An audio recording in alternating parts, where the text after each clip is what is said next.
পক্ষীরা অনায়াসে আকাশে উড়িয়া বেড়ায়, কিন্তু আমি পারি না।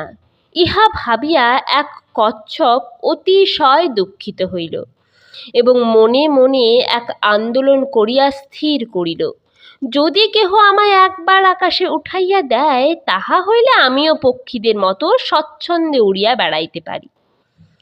অনন্তর সে এক ঈগল পক্ষীর নিকটে গিয়া কহিল, ভাই, যদি তুমি দয়া করিয়া আমায় একটিবার আকাশে উঠাইয়া দাও, তাহা হইলে সমুদ্রের গর্ভে যত রত্ন আছে সমুদয় উদ্ধৃত করিয়া তোমায় দিই।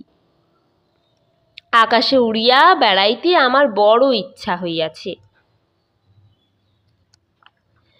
ঈগল কচ্ছপের অভিলাষ ও প্রার্থনা শুনিয়া কহিল, শোনো কচ্ছপ, তুমি যে মানস করিয়াছ তাহা সিদ্ধ হওয়া অসম্ভব।